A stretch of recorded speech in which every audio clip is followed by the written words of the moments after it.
अब भोपाल के विश्वसनीय लैब में कराए कोरोना की जांच। Ravi DNA diagnostic and research centre. हमारे यहाँ उपलब्ध है कोरोना टेस्ट सहित तमाम जांचों की सुविधा। अपनी रिपोर्ट के लिए अब घंटों नहीं करना पड़ेगा इंतजार। बस एक कॉल करें और घर पर ही कराए अपना कोविड टेस्ट। साथ ही पाए जांच रिपोर्ट के बाद विशेषज्ञों से निःशुल्क परामर्श। Ravi DNA diagnostic and research centre. हमारी सुविधाओं का लाभ लेने के लिए कॉल करें 0755-491-5865। पता एयरपोर्ट रोड, भोपाल। देश और दुनिया को क्या मिली सौगात? सच्चाई और निर्भीकता से हम करेंगे हर खबर की तहकीकात। कश्मीर से लेकर कन्याकुमारी तक हर खबर पर होगी हमारी नजर।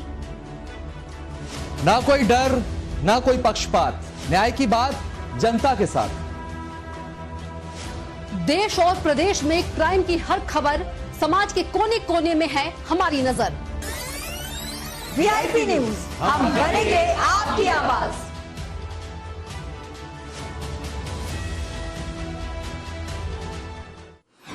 भोपाल वासियों के लिए खुशखबरी। अब भोपाल के विश्वसनीय लैब में कराए कोरोना की जांच। Ravi DNA diagnostic and research centre. हमारे यहाँ उपलब्ध है कोरोना टेस्ट सहित तमाम जांचों की सुविधा। अपनी रिपोर्ट के लिए अब घंटों नहीं करना पड़ेगा इंतजार। बस एक कॉल करें और घर पर ही कराए अपना कोविड टेस्ट। साथ ही पाए जांच रिपोर्ट के बाद विशेषज्ञों से निःशुल्क परामर्श। Ravi DNA diagnostic and research centre. हमारी सुविधाओं का लाभ लेने के लिए कॉल करें 0755-491-5865। पता एयरपोर्ट रोड, भोपाल।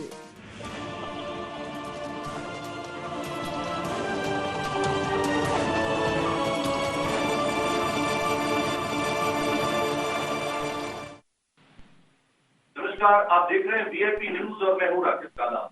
आज के जनसदन में चर्चा का मुद्दा है उत्तराखंड के पूर्व सीएम हरीश रावत की समस्या, और इसी विषय पर चर्चा करने के लिए खास मेहमान हमारे साथ बने हुए हैं। आइए सबसे पहले उनसे रूबरू करवा देते हैं आपको। संजीव वर्मा जी प्रदेश मीडिया प्रभारी और भाजपा के वरिष्ठ नेता हैं। संजीव जी, आपकी चर्चा में वीआईपी परिवार आपका स्वागत करता है। सूरज सिंह नेगी जी वरिष्ठ कांग्रेस के नेता है। सूरज जी, आपकी चर्चा में आपका स्वागत है। और शिव प्रसाद सिंहवाल वरिष्ठ नेता है यूकेडी के। सिंहवाल जी, आपकी चर्चा में वीआईपी परिवार आपका स्वागत करता है। रुख सबसे पहले संजीव वर्मा जी आपकी तरफ करते हैं। संजीव वर्मा जी, जिस तरीके से हरीश रावत जी ने तपस्या की, उन्होंने स्पष्ट तौर पे कहा है कि 4 से 5 घंटे ग्रामीण इलाकों में खासकर वृद्धि चली जा रही है। सरकार को इस और ध्यान देना चाहिए। जिस तरीके से इंडस्ट्री के लोग जो है वो परेशान हो रहे हैं, छात्र परेशान हो रहे हैं, क्योंकि आने वाले कुछ दिनों बाद बच्चों की बोर्ड परीक्षाएं हैं। प्राइवेट सेक्टर के लोग हैं, व्यापारी वर्ग जो है वो काफी परेशान हुआ है। हालांकि ये भी हम आपको बताते चले कि मुख्यमंत्री हरीश रावत जी ने सचिवालय में जो है ऊर्जा सहयोग की बैठक की। स्पष्ट तौर पर उन्होंने कहा कि इसका समाधान लेके जिससे अधिकारी वो आए और कहीं न कहीं संकट को जल्द से जल्द दूर किया जाए। किस तरीके से इसको चलते रहते हैं जी? सबसे पहले तो रावत जी ने एक बात रखने का एक ये क्या नाम, उनको पहले थोड़ा अतीत में जाना चाहिए। उस समय 5 साल पहले उनकी सरकार, और उस समय प्रदेश के अंदर बिजली संकट की क्या स्थितियां थी, उनको उसका भी ज्ञान जम भी होगा। और यहाँ पर अधिकतर कई सारे उद्योग धंधे, कई सारी फैक्ट्रीज केवल बिजली की किल्लत की वजह से यहाँ से पलायन कर गई, और 5-5, 6-6, 7-7 घंटे बिजली जाना एक आम सी बात थी। किंतु जब से भारतीय जनता पार्टी की सरकार आई है, हमने क्योंकि ऊर्जा प्रदेश का भारतीय जनता पार्टी ने एक नारा दिया था, और ऊर्जा प्रदेश 24 घंटे बिजली होगी ऐसा हमने बोला था, और उसके ऊपर हमारी सरकार ने लगातार काम किया। लगातार हम वैकल्पिक ऊर्जा के क्षेत्र में सोलर एनर्जी के ऊपर भी हमने लगातार काम किया और जिस प्रकार से अभी कुछ समय से बिजली का एक यातायात एकदम से गर्मी थोड़ा तेज हुई है और बिजली की खपत में एकाएक वृद्धि हुई, उसकी वजह से बिजली की किल्लत हुई। इस चीज को हम थोड़ा स्वीकार भी करते हैं। राकेश जी उस बात का हम स्वीकार करते हैं और सरकार जनता को किसी भी प्रकार की कोई दिक्कत ना हो उसके लिए लगातार अधिकारियों के साथ विचार विमर्श कर रहे हैं, उनको हिदायत देने का काम कर रहे हैं कि किसी भी प्रकार से जनता को बिजली की किल्लत का सामना ना करना पड़े। उसके लिए चाहे मार्केट से आपको बिजली परचेज करनी पड़े तो परचेज कीजिए, आपको वैकल्पिक साधनों का उपयोग करना है तो वो करें, लेकिन बिजली की किल्लत किसी भी प्रकार से जनता को ना होने पाए इसके ऊपर उन्होंने विशेष ध्यान देने का और विशेष फोकस रखने का एक उन्होंने कार्य को हिदायत दी। बिल्कुल। सूरज सिंह जी, उत्तराखंड ऊर्जा प्रदेश हम इसको कहते हैं। अगर ऊर्जा प्रदेश ही ऊर्जा भारत से खरीदेगा तो किस तरीके का ऊर्जा? देखिए बड़े यहाँ पे लगते हैं। संजीव जी ने कहा कि एक गर्मी बढ़ गई। देखिए गर्मी तो हर साल बढ़ती है क्योंकि ये कोई ऐसा मीटर तो है नहीं कि गर्मी तेज कर दी धीरे कर दी, तो उसकी प्रिपरेशन किस तरीके से होनी चाहिए। हालांकि संजीव वर्मा जी ने ये भी कहा है कि कांग्रेस अपना कार्यकाल भी देखे, उस जमाने में भी 8 से 10 घंटे हमारे तो ग्रामीण में जा रही है, लेकिन उसका कुछ तौर पर यह भी कहना है कि शहरी और ग्रामीण दोनों में कांग्रेस में बिजली आजादी की अगर बात करते हैं उत्तराखंड बनने से पहले 99 की बात करते हैं तो क्षेत्रों में यूपीसीसीएल की स्थापना उस वक्त हुई थी। उस वक्त लगभग जो है 34,750 लगभग उसमें कर्मचारी थे। प्राइवेट सेक्टर में देने के बाद इस तरीके की कटौती लगता है सरकार को कहीं ना कहीं तक कदम उठाना चाहिए। देखिए काला जी, जहाँ तक भारतीय जनता पार्टी की सरकार का प्रश्न है और जिस प्रकार से हमारे भारतीय जनता पार्टी के जो नेता है वो कह रहे हैं कि कांग्रेस को अपने कार्यकाल की भी देखनी चाहिए। मैं भारतीय जनता पार्टी के नेतृत्व से कहना चाहूँ कि 5 साल में डबल इंजन की सरकार, प्रचंड बहुमत की सरकार, और आप तो विकास के दावे करते हुए नहीं करते हैं। चुनाव में आपने वादा किया उत्तराखंड की जनता से कि 24 घंटे हम बिजली देंगे और चुनाव निपटने के बाद आपने उत्तराखंड की जनता को बिजली की मांग ही नहीं दी। महंगाई को जो है चरम पर पहुंचाने का आपने काम किया, बेरोजगारी का समाधान आप नहीं ढूंढ पाए। तो ये जिस प्रकार से आपने जनता से वादे किए उन वादों पर आप खड़े नहीं उतर रहे हैं। पेट्रोल और डीजल के दाम 3 महीने में जो स्थिर रहे, उसके बाद चुनाव जीतने के बाद, चुनाव होने के बाद जिस प्रकार से ये दाम बढ़ाए गए, ये जनता के साथ बहुत भारी अन्याय है। और इस प्रकार से सरकारों को अगर करती है तो ये सीधा सीधा जनता का शोषण है। उत्तराखंड की सरकार को भी जनता का शोषण बंद करना चाहिए। आज छात्र जो है परेशान है बिजली कटौती से, किसान परेशान है, औद्योगिक इकाइयां परेशान है, छोटा मोटा व्यापारी परेशान है। तो आने वाला जो इस प्रदेश में जो हम पर्यटक प्रदेश की बात करते हैं, यहाँ पर आने वाला पर्यटक भी इसकी बिजली कटौती से परेशान है। तो सब लोग जो है त्राहिमाम कर रहे हैं। तो ऐसे में ये सरकार की विफलता है और सरकार को इस पर तत्काल जो है सुध लेनी चाहिए उत्तराखंड की जनता की, और यहाँ के इस पर जो है आवश्यक कदम उठाना। बिल्कुल।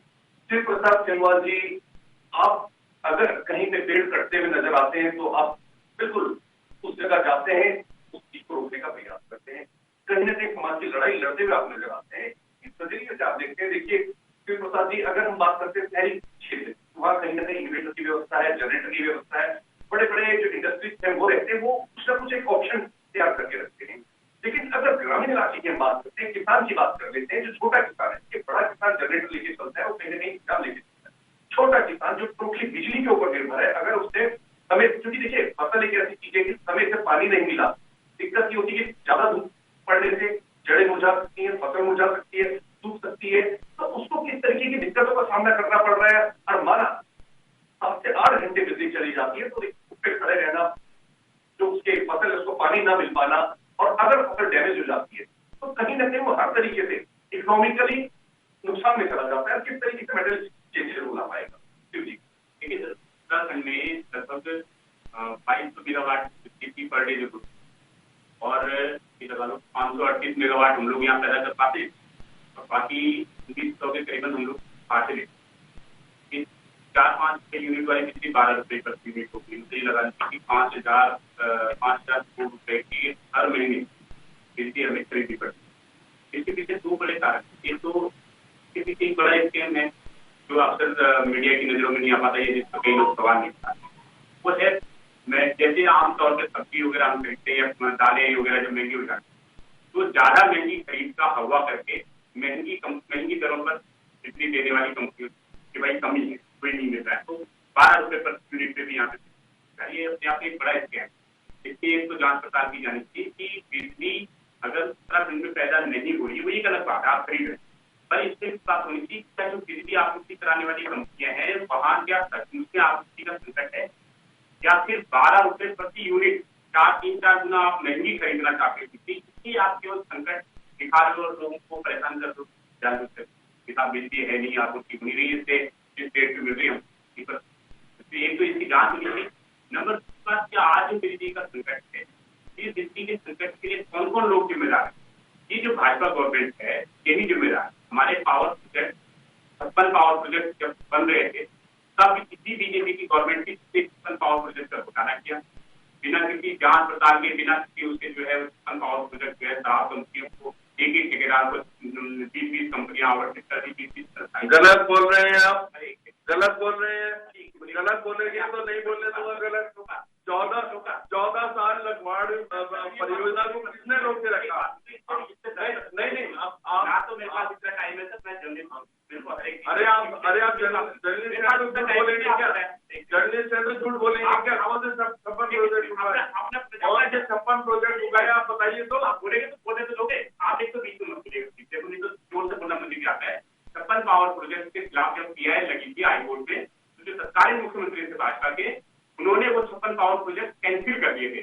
उनके लेटर ऑफ इंटेंट उनको जारी हो चुके, उनके जो चेक थे वो आ चुके थे 56 और वो शराब बनाने वाली कंपनियां सारी, इस सारा का सारा रिपोर्ट सचिवालय में भी है, मेरे पास भी RTI से भी है और विधानसभा में के मिनट्स से भी, विधानसभा में मामले वहाँ सारे उनके मिनट्स में भी ये मामले है। ऐसे बहस नहीं होता है, सब पता है कि 56 पावर प्रोजेक्ट थे, शराब कंपनियों को दिए गए थे।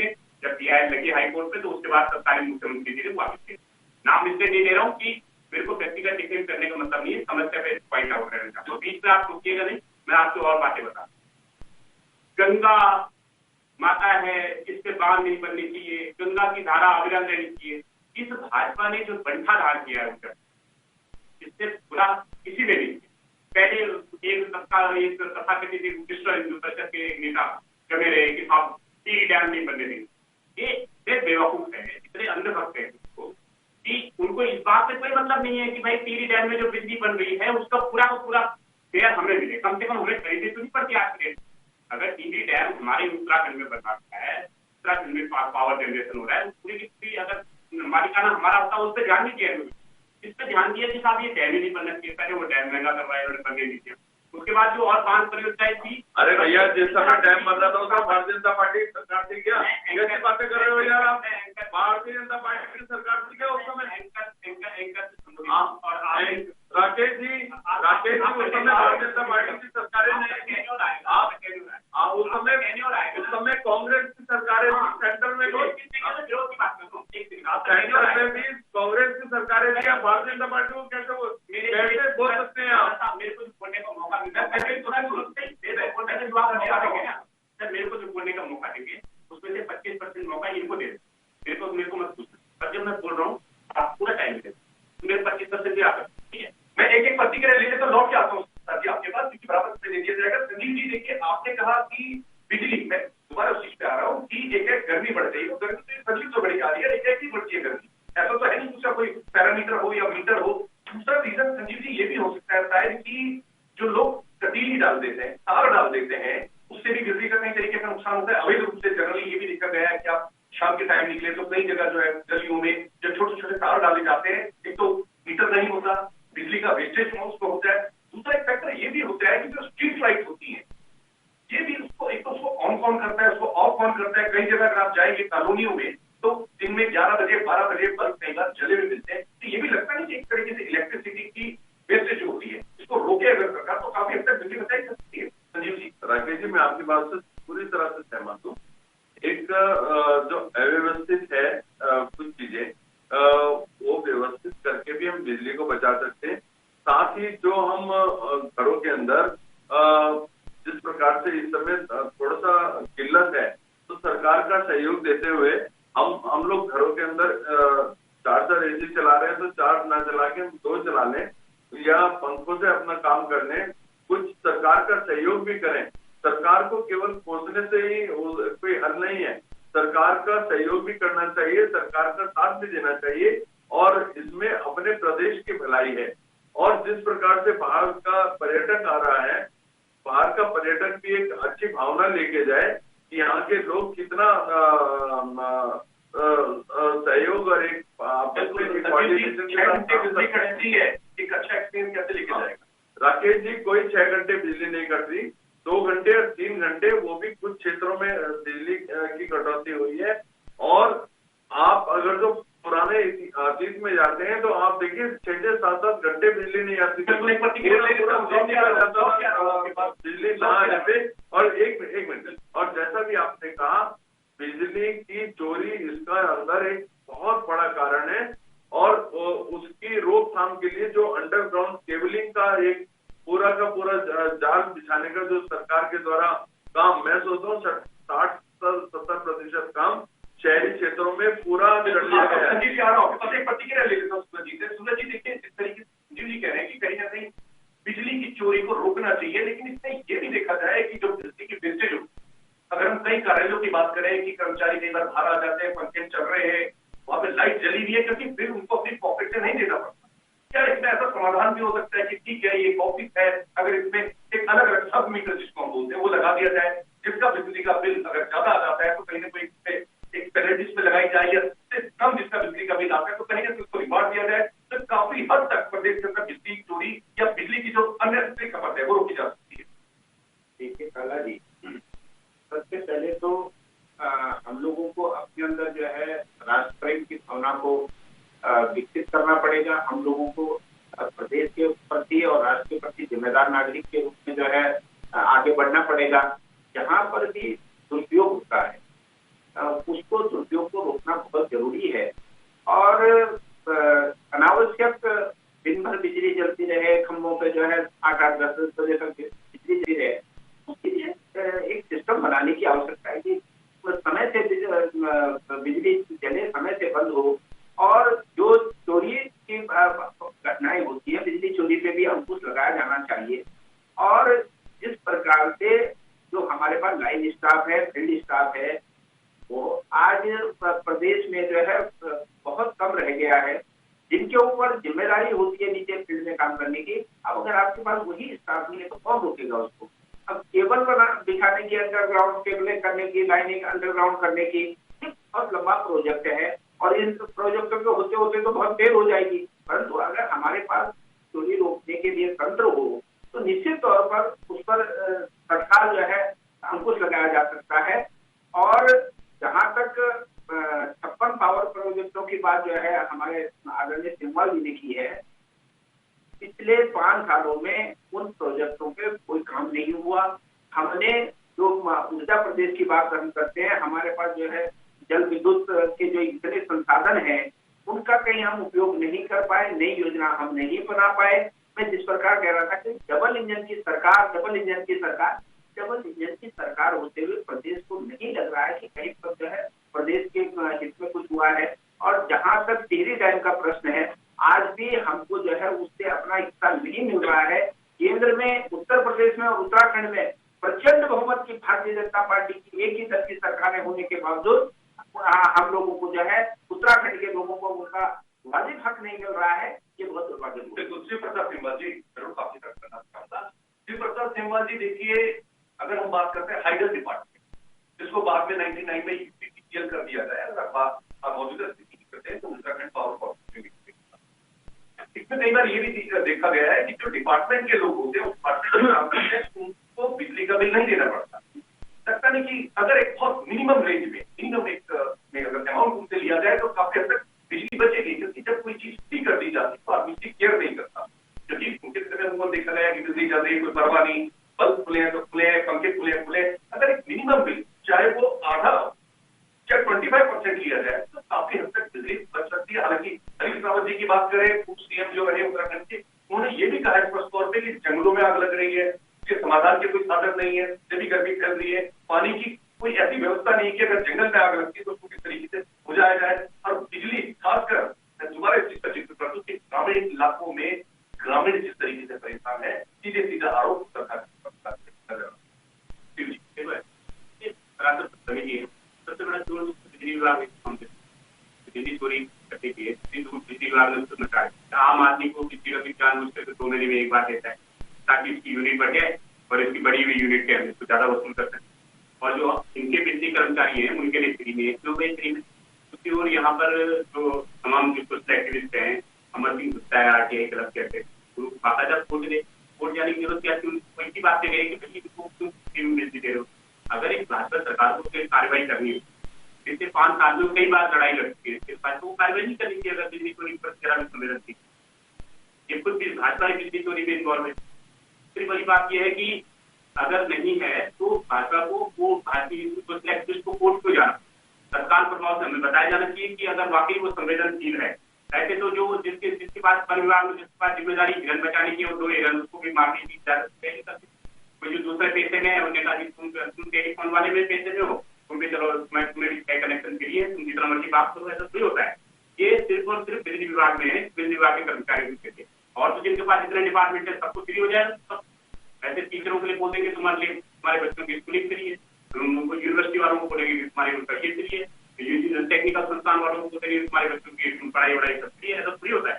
ये केवल बिजली विभाग में हो रहा है जो तत्काल प्रभाव से बंद होना चाहिए। नंबर 1 नंबर दूसरी बात, अगर भाजपा वाकई संवेदनशील है इस मामले में तो बहुत सारे ऐसे पहले से नहीं बनाने पड़ते देश काल और परिस्थितियों के।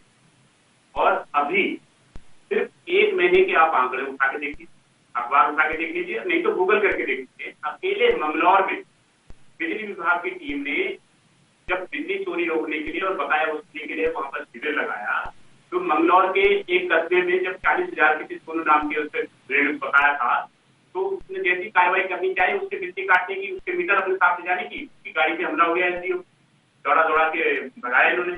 उसका एक और टांडा बनेरा गाँव में रुड़की में, वहां पे लोगों ने घेर लिया जैसी बिजली चोरी। वहां 25 लोग थे टांडा बनेरा गाँव में जो बिजली चोरी कर रहे थे, मीटर से पहले कट लगा। तो मेरा ये कहना है कि बिजली चोरी अगर हो तो सबसे पहले जिस तरीके से डॉक्टरों पे हमला करने को गैर जमानती अपराध बनाए, स्टेट गवर्नमेंट सक्षम है कि इस तरीके की बिजली चोरी रोकने को गैर जमानती अपराध बनाया जाए, साधारण धाराओं में मुकदमा, तब जाकर के सीरियस हो सकते हैं। जब अपराध और सजा बड़ी होगी तो जो भी मीटर पर कट लगाने वाले लोग हैं या जो भी एसडीओ की गाड़ी पे हमला करने वाले लोग हैं। और दूसरी बात जो एनफोर्समेंट अथॉरिटी है, मतलब बाकायदा इसकी टीम बनाई जानी चाहिए कि जब भी पुलिस विभाग को जरूरत पड़ेगी रेकी पे जाने की, दबिश पे जाने की, कैंप लगाने की, तो उनके साथ होकर पुलिस फोर्स उपलब्ध। तो और दूसरा सख्त एक्ट बने। एक बात जैसे अब आपने देखा होगा कि डॉक्टरों पे हमलों की जो घटनाएं वो कम होने लगी, नहीं तो जिसका भी आदमी मर गया वो डॉक्टर की जिम्मा देगा। ऐसे में तो डॉक्टरी लोगों ने, अब डॉक्टर जो खुद एक बार ये CMI हॉस्पिटल के डॉक्टर हैं कुड़िया जी, वो कहते भाई मैं अपने बच्चों को ऐसे तो डॉक्टरी नहीं कराऊंगा, बहुत थैंकलेस जॉब है, काम भी करो और फिर इनकी मार भी खाओ। तो ऐसी ऊर्जा विभाग में भी बहुत सख्त कानून बनाए जाने की जरूरत है। और नई तीसरी बात है अत्याधुनिक टेक्नोलॉजी एप्लीकेशन लाने की और इम्प्लीमेंट करने की जरूरत है बिजली चोरी रोकने के लिए, ताकि पावर हाउस से ही ये पता चल जाए कि किस कनेक्शन संख्या में मीटर में बिजली चोरी हो रही है, तो यहाँ बैठ के पता चल जाएगा। बिल्कुल संजीव जी से आता हूँ मैं आपके पास लौट के। संजीव जी देखिए, एक बात कही है सिंह जी ने कि नई टेक्नोलॉजी का इस्तेमाल करना पड़ेगा। हालांकि सरकार ने पुराने मीटर की जगह नए मीटर लगा दिए। एक नया जो उन्होंने एक्सपेरिमेंट किया है कि वो मीटर हर पोल पे लगाए हैं। उससे देखिए 2 तरीके के बेनिफिट मिलते हैं। एक तो कई बार ऐसा भी सुनने में आया है कि कोई बिजली का एक मीटर रीडिंग वाला बन के आया, डाल दी, एक तो उसी से बच जाते हैं कि मीटर बाहर है, किसी को बिजली की मीटर की रीडिंग नोट करनी है तो बाहर से मीटर की रीडिंग नोट कर सकता है। दूसरा, जैसे प्रसाद सिंह जी ने कहा कि वो तार में मीटर से पहले कट लगाते थे तो वो संभावना ना के बराबर थी। दूसरा, अगर पुराने मीटरों की बात करें तो मैनिपुलेट हो जाता था। कई बार ऐसा सिस्टम में आया कि नीचे और उसके सामने एक मैग्नेट जिसको चुंबक कहते हैं वो लगा दिया जाए तो मीटर चलना बंद हो जाता था, काफी बिजली चोरी होती थी। तो जो ये नए मीटर लगे, काफी हद तक जो है बिजली चोरी इनसे तो होती है, लेकिन फिर बड़े प्रश्न वही आ जाते हैं कि अगर कहीं कोई बड़ा फंक्शन है, कई बार शादी ब्याह में देखा गया है कि वो उसके दो ऑप्शन है, सरकार ने इसको तौर पर कहा कि 5 से 10 हजार रुपए की पर्ची कटती है, कोई प्रोग्राम कराते हैं बड़े स्तर पे या शादी ब्याह कराते हैं, जमा करने पड़ते हैं। लेकिन कई इलाके ऐसे हैं जहाँ वो पैसा जमा नहीं कराया जाता, वो गेटिंग का केस हो जाता है, वो जो ऊपर बिजली की तार है उसमें कांटे डाल के बिजली का उपयोग करते थे, क्योंकि डिपार्टमेंट जो है 5 बजे तक खुला रहता है। 5 बजे के बाद चेकिंग का क्या प्रबंध है या क्या सरकार उसमें प्रयास? देखिए, आपकी कई बातें इससे मैं सहमत।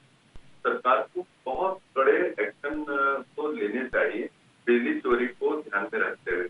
और बिजली चोरी, जैसे आपने कहा कि जिस प्रकार से डॉक्टर्स के ऊपर एक बड़ा रेस्ट्रिक्शन लगी है इन सारी चीजों पे कड़े कानून की वजह से, मैं और आपके संज्ञान में लाना चाहता हूँ कि बिजली विभाग का अलग एक विजिलेंस विभाग है, और वो विजिलेंस विभाग अगर कहीं पे बिजली चोरी ऑन द स्पॉट पकड़ी जाती है तो उसमें इफ एंड बट कुछ नहीं, सीधा अरेस्टिंग का वो है, और उसमें जमानत तुरंत नहीं होती, इस तरह का प्रावधान है। लेकिन बिजली चोरी रोकने के लिए बहुत बड़ी समस्या है, क्योंकि विभाग को बहुत बड़ा, सरकार को बहुत बड़ा डेंट लग रहा है, और जो लोग एक्चुअल में उसके लिए पे कर रहे हैं उन लोगों को तक बिजली पहुंच नहीं रही है, और जो लोग मुफ्तखोरी ही कहूंगा मैं इसको, जो चोरी कर रहे हैं बिजली की, वो लोग दूसरों का एक तरह से हक भी मार रहे हैं। तो मैं सोच रहा हूँ सरकार इसके ऊपर बहुत गंभीरता से काम कर रही है, और आने वाले समय में मैं सोचता हूँ कि ये जो बिजली चोरी की समस्या है नगण्य भी हो सकती है सरकार के प्रयास। सुगत सिंह जी प्रतिक्रिया आपसे ले लेता हूँ। सुगत सिंह जी, देखिए जिस तरीके से बिजली चोरी की बात है, अगर इससे एक नया प्रावधान ऐसा आ जाए कि इस इलाके में बिजली चोरी हो रही है तो उस व्यक्ति से तो पेनल्टी ली जाए। उस इलाके में जो अधिकारी भी अगर पेनल्टी लेना स्टार्ट कर दे तो शायद चोरी की घटना काफी हद तक रुक जाएगी, क्योंकि कई बार क्या होता है, अधिकारी तो निश्चित रहता है कि ठीक है जो चोरी कर रहे हैं कार्रवाई उस पर होगी, उसमें तो कार्रवाई होगी नहीं। अगर इस तरीके की प्रथा चल जाए कि उस इलाके में किस अधिकारी की ड्यूटी थी, इतनी चोरी पकड़ी गई है, उस 10% या 20% अधिकारी की सैलरी से कटेगा, तो कहीं ना कहीं वो भी जागरूक होंगे, घटना कम होगी। निश्चित तौर पर जो हमारे अधिकारी हैं उस क्षेत्र के, उनकी भी जिम्मेदारी तय हो तो सब लोग मिलजुल करके जो है ये जो चोरी है उसको रोकने का प्रयास करेंगे, निश्चित तौर पर उसके जो है सुखद परिणाम जो है लोगों को भी मिलेंगे। बिल्कुल। शिव प्रताप सिंह जी, देखिए ये तो बातें हो गई हैं कि बिजली चोरी किस तरीके से रोकी जाए या हर चीज के लिए, क्योंकि देखिए सरकार पे ब्लेम लगाना कई बार बहुत आसान हो जाता है, लेकिन सरकार कई सारे डिपार्टमेंट कहीं ना कहीं इसमें जिम्मेदारी जो है सबसे ज्यादा डिपार्टमेंट के अधिकारियों की बनती है, कर्मचारियों की बनती है, जो अगर अपनी ड्यूटी ऑनेस्टली नहीं कर पाते तो सीधा सीधा आरोप या विपक्षी दल जो है सरकार को घेरने में लग जाते हैं।